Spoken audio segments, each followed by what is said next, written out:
Yeah. This is my moment to shine. This is my time for flight. I've been grinding forever just for this very night. I've been pushing for many moments like this. This time is undervalued and no one ever could miss. This is my chance, moment of bliss. My feelings so enchanted. Many could understand it. These skills out of the planet. Be careful, I'm out for landing. The future is mine. Taking it all by design. Knowing so much on the line. Welcome to the Perfectly Me podcast, a podcast that's 0% edited, 0% filtered, and 100% authentically me. I'm TJ Purcell, Mr. Purcell, the People's Champ, the People's Choice, TP3. Thank you for watching on the YouTube or listening to the audio, wherever you're listening to your podcast. Do all the, rate, review, like, subscribe, the algorithms, like the engagement. Keep your boy employed. Happy New Year to you all. New Year, new me. Whatever resolutions you all have, keep. Hopefully, you're still doing those. Today is January 4th. So, hopefully, you're still on that track of you haven't fallen off yet.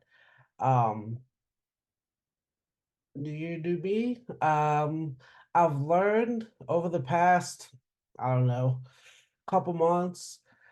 New year, new me, new year, new podcast. We are going to stop telling you when to expect episodes because plans change. Obviously, we haven't done the Perfectly Us podcast.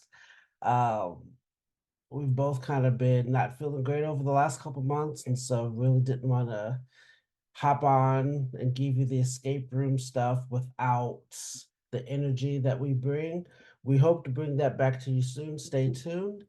But today, I wanted to kind of give a different take on the big thing happening, at least in the area that I live in the area of college football, and the area that a lot of people have some jokes on.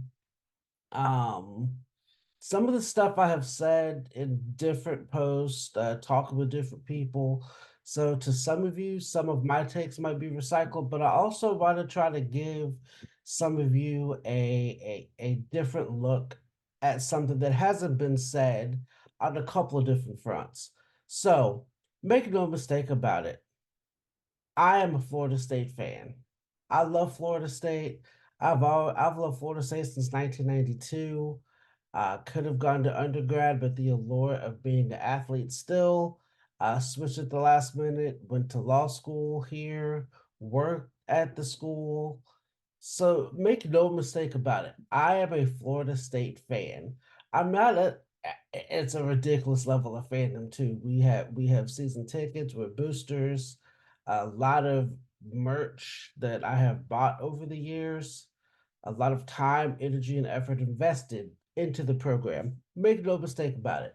However, I'm also an intellectual fan to where I understand a third party's perspective.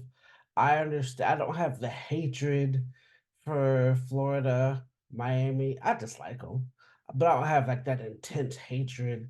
I don't have the blinders on to where this is all I can see and nothing else out here matters. Um, I could have an honest perspective on a lot of different things, which is, I think, what kind of gives me a unique perspective on some things. But the FSU college football playoff Georgia beatdown saga. I want to try to put a final bow on this. We're a couple days out from the college football playoff semifinals.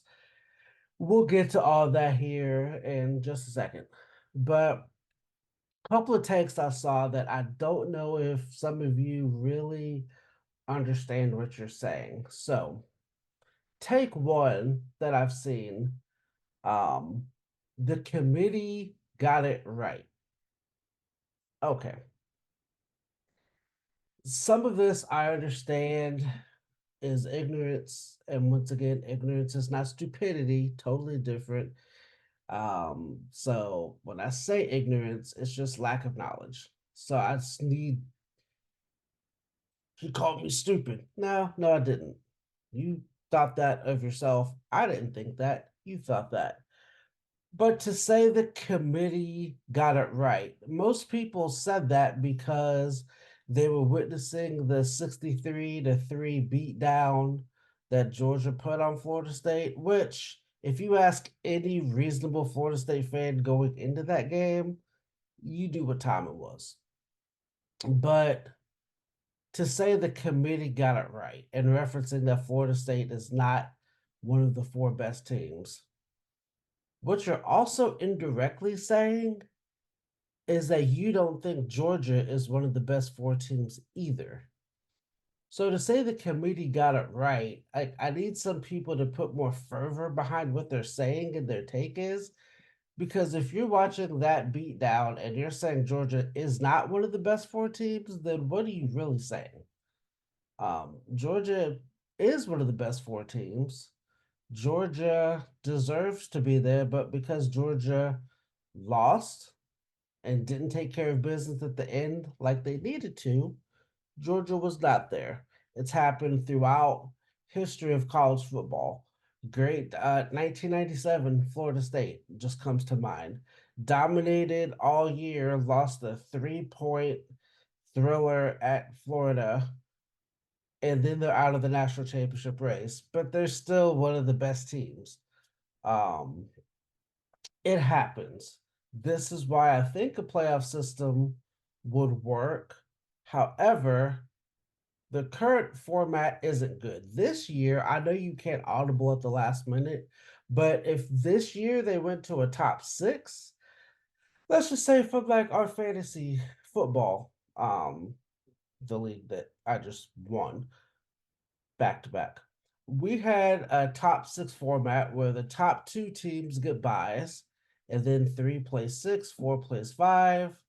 And then after those games, you then get one plays the winner of 4-5, two plays the winner of 3-6. They play the semifinals, and then you get the finals. Easy to do. So if we did that format this year, Michigan, Washington would have gotten buys. Let's see, number three, Texas would have played Georgia, and Alabama would have played Florida State. I think that would have worked out really well. Um, but to say the committee got it right, a couple of things, and this leads into my next take. Um, if you thought that's the same Florida State team that played at the end of November, start of December, you obviously are not watching football. You're just looking at a score. At you're just popping in and saying, "Oh, Florida State's getting a beat down. Let's see what's happening." Not the same team. Down 30 people. Um, it was basically Georgia's backups, which is still Georgia's backups since their recruiting class the last couple of years is like first or second, 5-star after 5-star after 5-star. Georgia's second team is probably a top 25 team in the country. So the beatdown of Georgia's ones against Florida State's backups, which you have to remember, were 2 years after Jacksonville State. Our roster is not as deep because we've had the Willie Taggart era, the end of Jimbo era. We've had bad seasons, bad recruiting classes, so our depth isn't there. The success of this 13-1 season strictly goes to Mike Norvell and how he handled the transfer portal while trying to build quality depth behind it. Our roster is very top heavy, very top heavy. Um, and it showed. Georgia beat us down. But if you notice that most of the committee got it right people are either salty Florida fans, salty Louisville fans, or SEC fans who benefited. The majority of the country understand what was going on with Florida State. They get it. Unfortunately, it's not the committee that gets it, which whatever. But also, Florida State, according to the committee, Florida State without one player is a completely different team. We can't put them in the playoff. Florida State without 30 players, this is why they don't deserve to be there. Do you notice the hypocrisy there? Hopefully, some of you people making these takes. Anyway, I digress. Um, the other part of the committee got it right. Let's just take a look at the rosters. So Michigan, I guess the unquestioned number one. First of all, their schedule was not that great at all. And I guess we're just going to ignore the fact that their head coach was suspended for 6 games, 3 games at the start of the year for illegal recruiting, 3 games at the end of the year for alleged sign stealing, which in the terms of the Big Ten, um, misconduct which inherently compromises the integrity of competition. And we give that a number one ranking without a blink. Something's wrong with that. Washington, also not a clear dominant team. Um, they had their nail biters as well. Texas, Alabama both had a loss. Alabama, we're just going to completely ignore 4th and 31 to a bad Auburn team who lost the week before by 31 to New Mexico State. So a lot of stuff that's just conveniently, but the committee got it right. Now, if this was Alabama of previous years and the roster was just top to bottom and they lost a fluke game early, but they dominated everybody else, I'd have no problem with them jumping. I'd still have a problem with them jumping, but it would make more sense if they jumped undefeated team. Or Texas, if they were just dominant all year and had one fluke loss, it makes more sense. But this year, it wasn't clear that Texas was better. It wasn't clear that Alabama was better. So you can't really say the committee got it right because it's pure speculation. Okay. Spent a lot on the committee got it right. Take two, which just the ignorance of people sometimes. FSU has the opt out culture, Georgia has the opt in culture. Okay. I understand competition. I understand, if I'm playing spades with somebody, I'm trying to beat them down. If I'm playing basketball with somebody, if I'm on the floor, I'm trying to win. Totally understand all that. But you just went 13-0. You just played hurt. You played injured. You could have gotten drafted last year. You came back this year for the sole purpose of a championship. You did everything in your power to do so. You didn't play a group of five schedule. You played a power five. You played LSU. We played FSU played 8 bowl teams plus Florida. Haha. um, what more do you want them to do? But they take that opportunity away. I wouldn't play in that meaningless game either. Say what you want, whatever it is, but what's the point? One take that was out there was, this is a chance for some people to put some stuff on tape. Do you really think Jared Verse needs to put more stuff on tape? Do you really think Keon Coleman needs to put more stuff on tape? Do you think I'm going with that too, buddy. Do you really think Johnny Wilson needs to put stuff on tape? They know what they are by now. That's like saying, let's go back to the first opt out. Christian McCaffrey and Leonard Fournette in college. Do you really think they needed to put more on tape before they opted out? No, it was a known commodity. They knew what they were. There was no purpose to playing a game. That doesn't matter.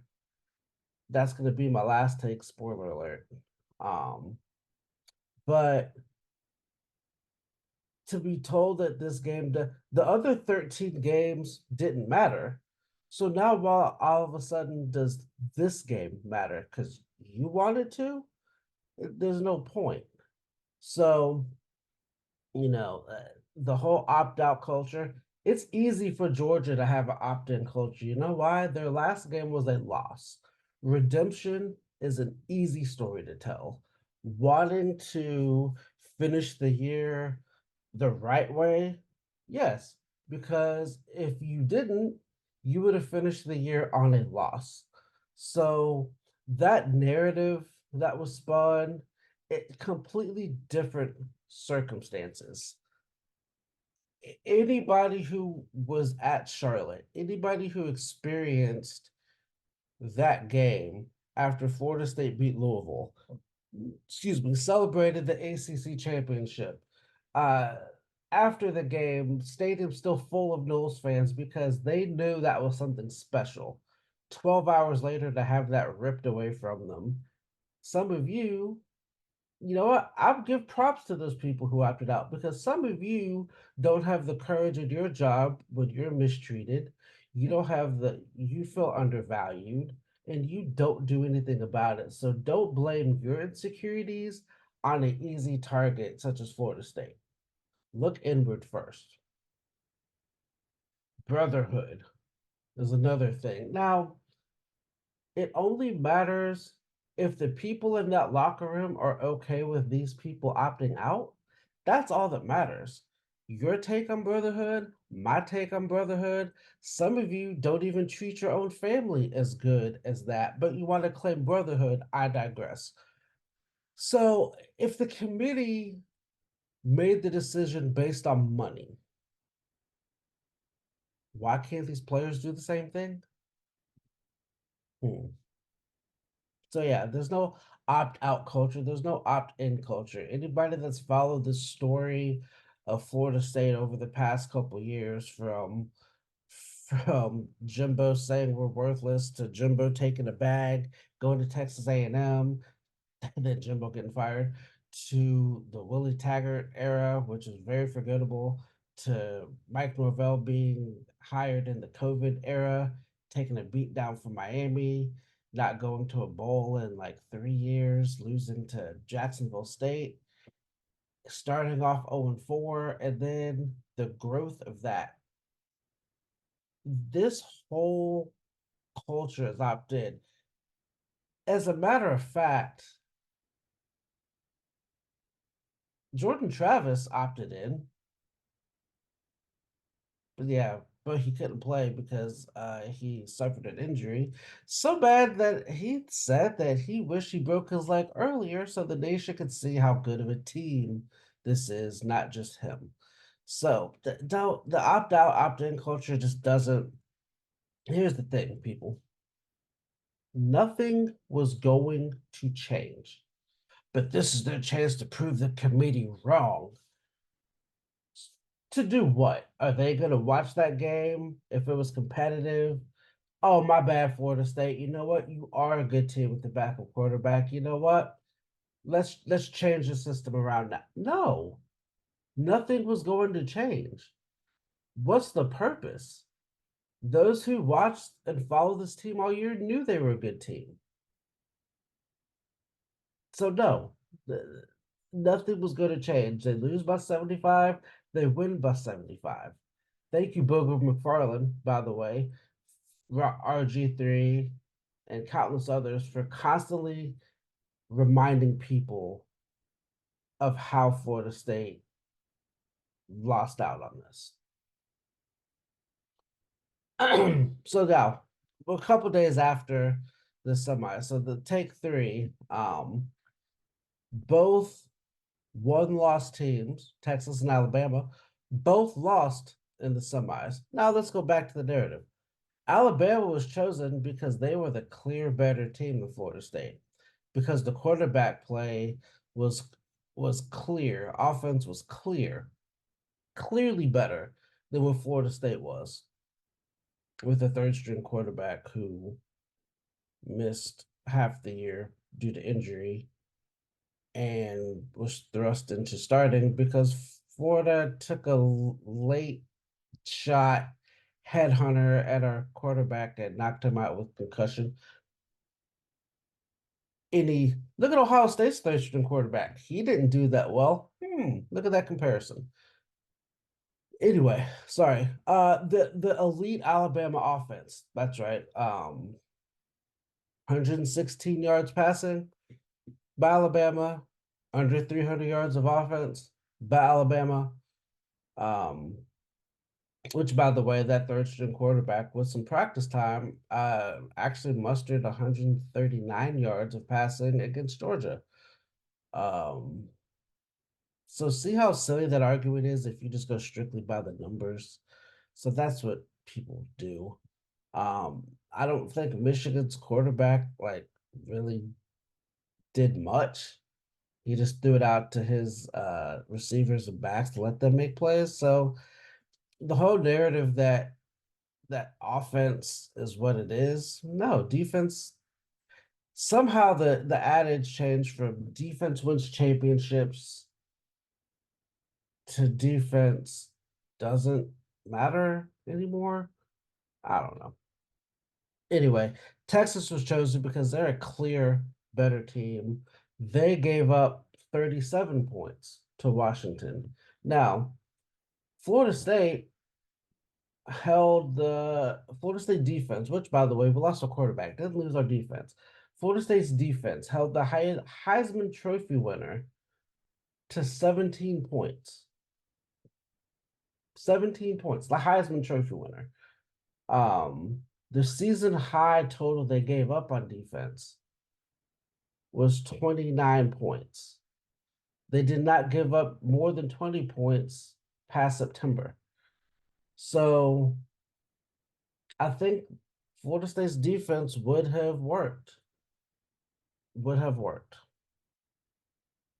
And now, the last take that nobody is talking about, which I'm going to bring to light now. We have always embraced opt-outs. Let me give you an example. This week, Tyler Huntley is starting for the Baltimore Ravens in their last game of the year before the playoffs.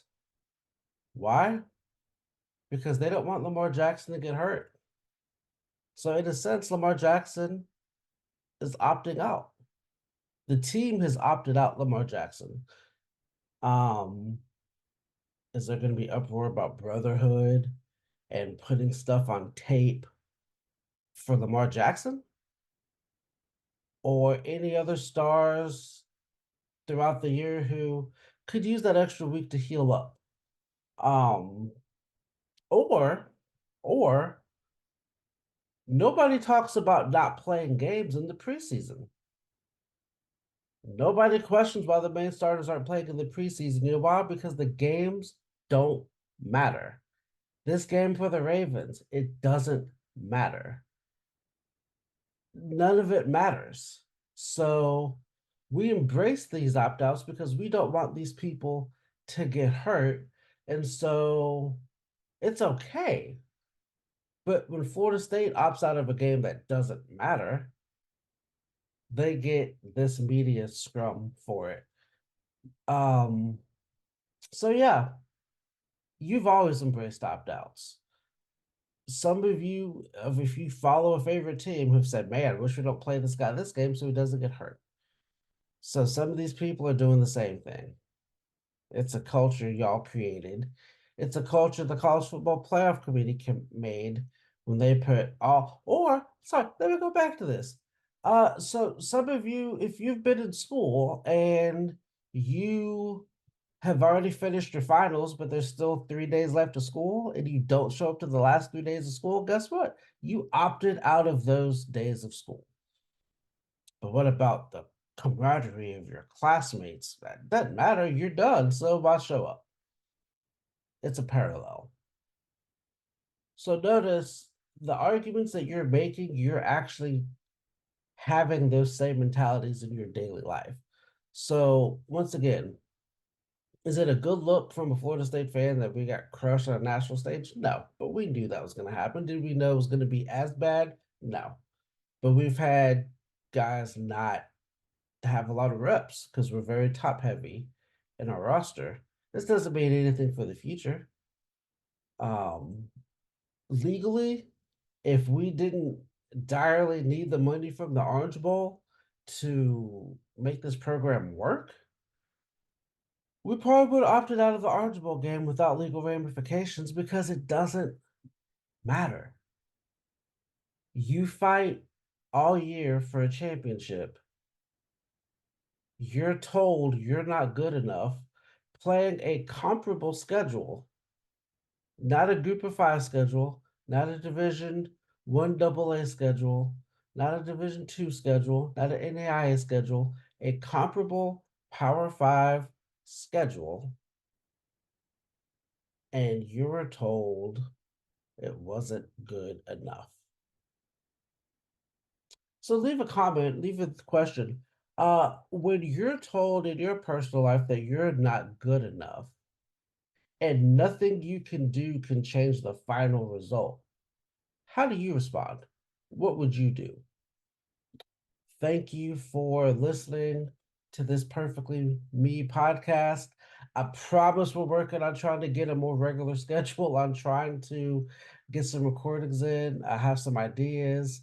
I'm going to tap into a really big project that I'm working on for now a month, 2 months or so. I'm going to segment that into some podcast series for you all so you kind of get a glimpse at how you can help. But otherwise, leave comments, leave messages, like, subscribe, all of that fun stuff. Share it.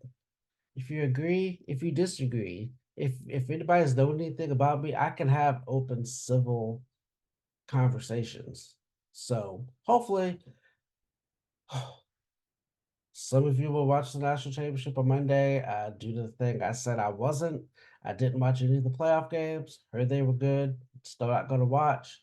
ESPN knows where their bread is buttered. And now none of their teams are in the championship game. Anyway, I digress. Like, subscribe, comment, leave a review. Let me know what you think. Do you agree? Do you disagree? And be sure to listen, enjoy, share. I'm your host, TP3. We'll talk soon.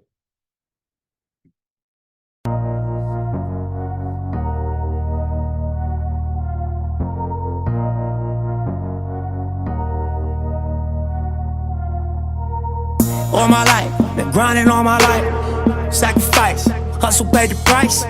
Want a slice, got to roll the dice, that's why. All my life, I've been grinding all my life. Look.